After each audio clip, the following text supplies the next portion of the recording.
Morning, everyone. This is our third YouTube review video for grade 10 academic. And the unit that I'm reviewing today is quadratic equations.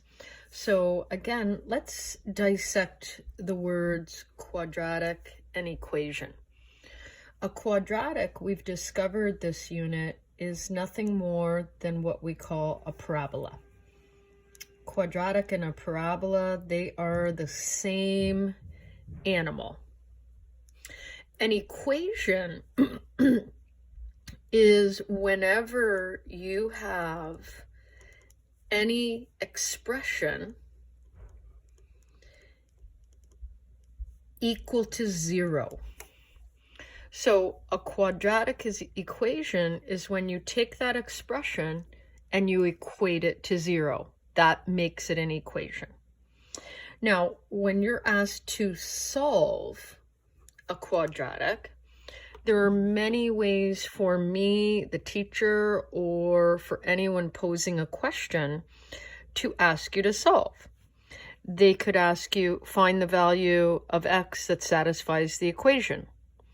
Find where the parabola crosses the x-axis. Find the x-intercept, find the roots, find the zeros, find the solutions. All of these 6 different ways, or 6 different ways of posing the exact same question, all mean please solve. Now, there are 3 ways to solve. We can solve by graphing, graph the parabola and visualize where it crosses. See where parabola crosses x-axis. We can factor, which we did quite a bit of, and we can use the quadratic formula. So it's kind of a short and sweet unit, but really and truthfully, it's a really, really important unit. Now, when you're asked to solve a quadratic, there are 3 possible situations. We could have the situation where there are 2 solutions, and that's where the parabola crosses x-axis twice. We have the situation where there is 1 solution, and this is where the parabola crosses x-axis once. And there's the 3rd situation where there are 0 solutions. And this is where the parabola does not cross the x-axis.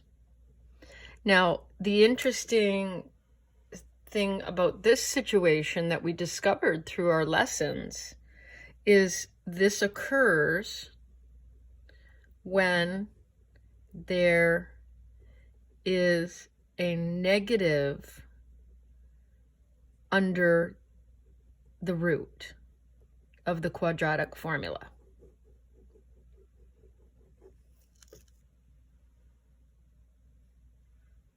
Okay, 1 solution occurs when 0 is under the root.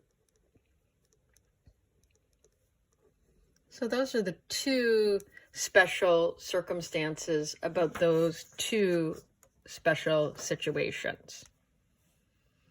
So when you sit down to actually do your task, there's going to be quite a few beautiful questions of solving by factoring, quite a few beautiful questions about solving by quadratic formula, and a few word problems.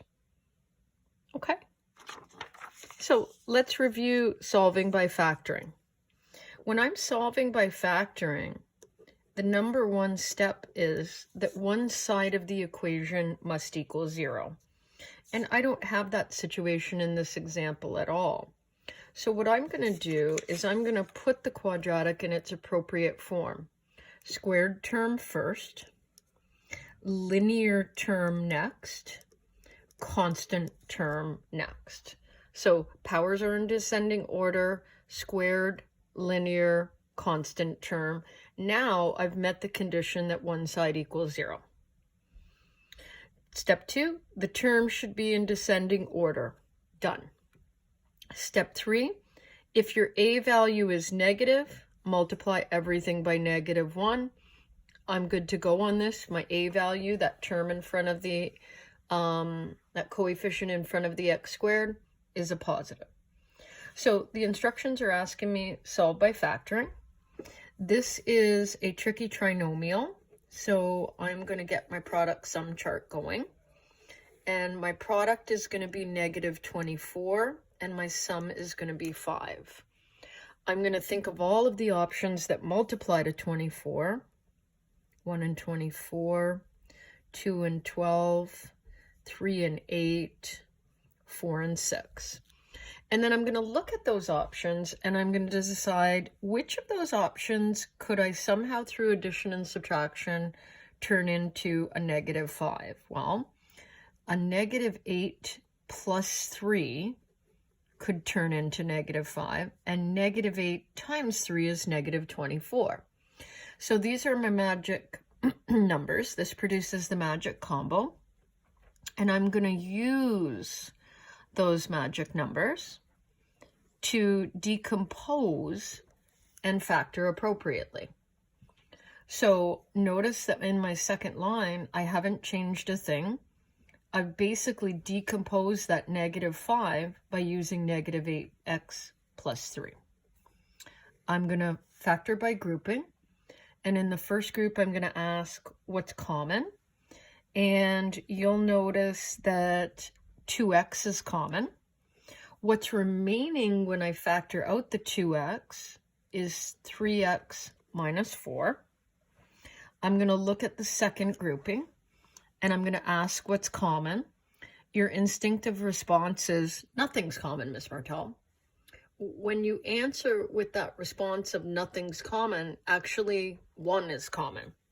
So I'm going to pull out a +1. And when I divide out or factor out a +1, I'm left with 3x minus 4.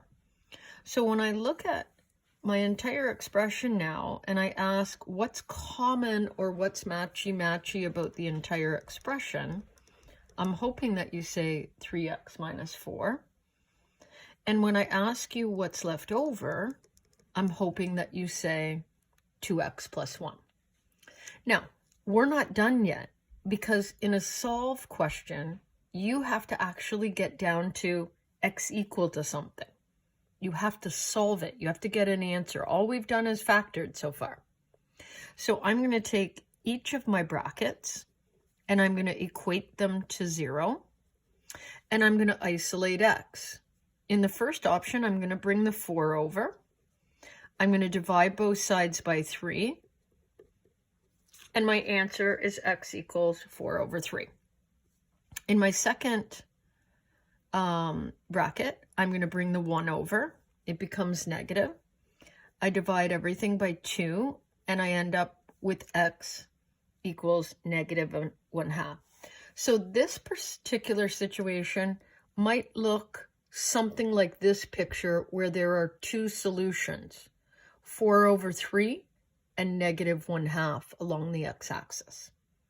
Okay, this is a 2-solution quadratic equation. Okay, let's look at our next example. Now, our next example is obviously a little bit more difficult, and what makes it more difficult is the fractions. But I'm going to have you take a peek at the bottom numbers of the fractions, the denominators, and I'm going to ask you what number can 4 go into evenly and 3 go into evenly. What would your lowest common denominator be? It would be 12. So that means that I'm going to multiply 12 by each and every one of the terms.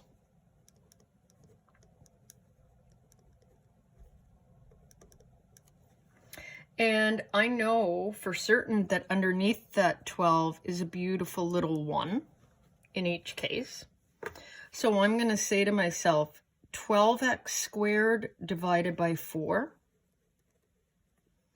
12x divided by 3 equals 12 divided by 3. Now, I'm in a bit of an ugly situation. I've gotten rid of the fractions, which is nice, but I don't see an equal on either side of the 0. So I've got to clean this guy up, and I'm going to clean him up by bringing the 4 over. And now I have a quadratic where the powers are in descending order, and I have an equal on one of the sides of the equation. So I got rid of the fractions by multiplying by the lowest common denominator.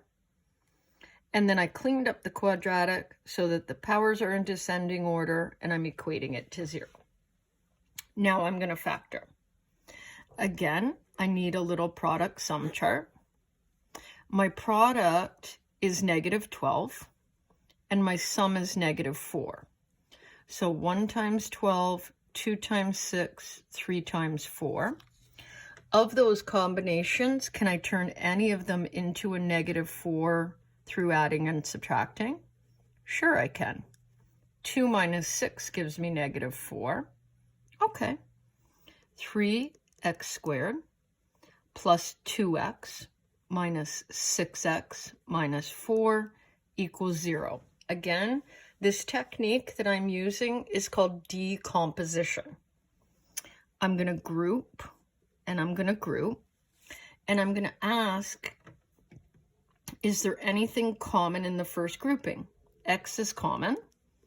If I common factor it out, I'll be left with 3x plus 2. If I look at the second grouping, be real careful of that negative, right? And I ask, is there anything common? Negative 2 is common. What will I have left when I divide out or I factor out negative 2? 3x plus 2. Careful, right? Negative 4 divided by negative 2 is a positive 2. Now, if I ask myself, okay, what's common to the entire expression? 3x plus 2. What's left over? X minus 2. Again, I'm not done the process yet. I'm not done the process yet because this is a solving question, which requires me to take each of the contents of each of those brackets, the binomial contents, and set them equal to 0 and solved. 3x equals negative 2. Divide both sides by 3. X equals 2. Again, this is an example of a quadratic with 2 solutions. It would quite much so mirror this type of picture. Negative 2/3 to the left of 0, positive 2 to the right of 0 would be my 2 x-intercepts, my 2 roots, my 2 zeros, my 2 solutions, where the parabola crosses the x-axis. It's all the same thing. Now, sometimes you might get a quadratic expression that is unfactorable. So if I look at this guy right here, I'm being asked to solve using the formula because this guy right here isn't going to give you exact answers. It's not factorable. So that being said, I've got my formula right here.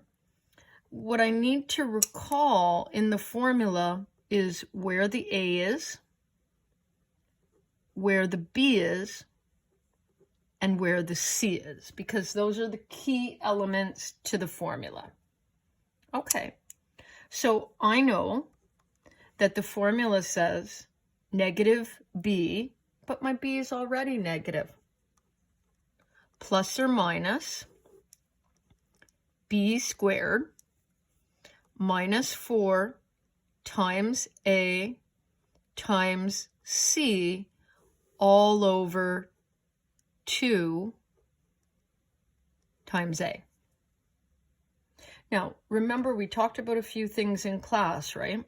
You always extend your root so that it's covering your numbers, and you always extend your division line again to cover all of the numbers, to sit below all of the numbers. X equals 5 plus or minus negative 5 squared is 25. Negative 4 times 3 times 1 is negative 12 all over 6. I'll clean up one more time. 5 plus or minus 25 minus 12 is 13 all over 6. Now, what this means is that, again, this is a quadratic with two solutions. It's crossing the x-axis twice. They're not as pretty as our previous solutions, but there's still two solutions. 5 plus root 3 over 6 and 5 minus root 13 over 6. Both of these answers are exact answers.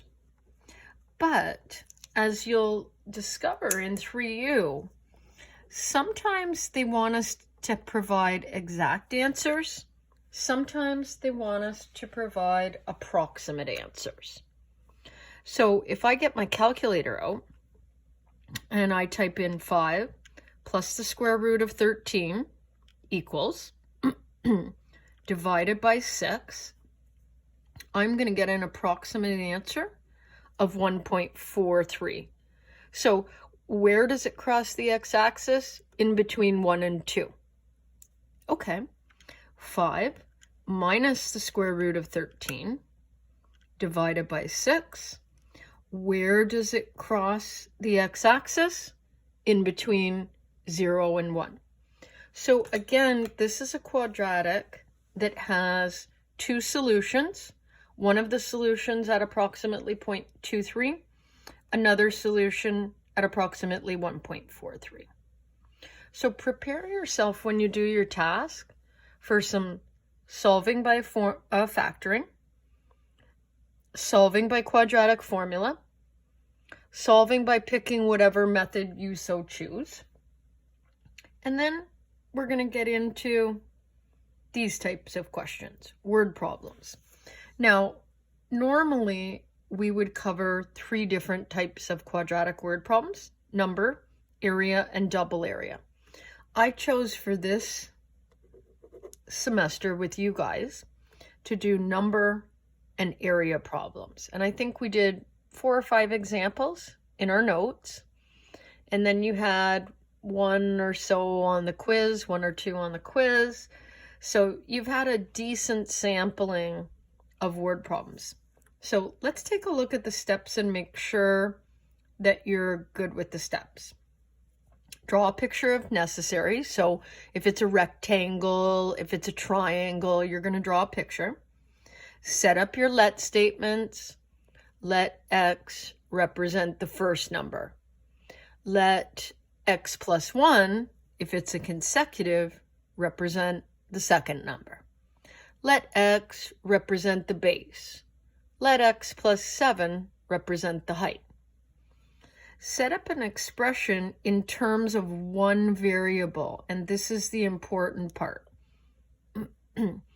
Your quadratic is always in terms of one variable. I don't see x's and y's. This is not like the linear unit. Every time I have a quadratic, sorry about that, guys, everything is in terms of one variable, x. Okay, so that's really, really important. Simplify your quadratic, so that means clean it up. Make sure 0 is on one side. and then solve by factoring our formula and give me a therefore statement. Okay, now before we sign off here today, I want you to just take a look at this little box down here. Okay, it's a kind of high-end question, application question, but I want us to look at it. All right, it says determine the quadratic equation if you have roots, aka solutions, aka x-intercepts, of -2 and 4. So this question is an application question because it's asking you to go backwards. In most of these questions, they give you the quadratic, you find the solutions. They give you the quadratic, you find the solutions. They give you the quadratic, you find the solutions. Now all of a sudden, they're giving you the solutions. They're telling you x equals -2 and x equals 4. They want you to come up with the quadratic. Let me show you how to do it. It's so cool. Bring the -2 over. Bring the 4 over. And now you have two binomials. Multiply them. So do you see how I'm going backwards?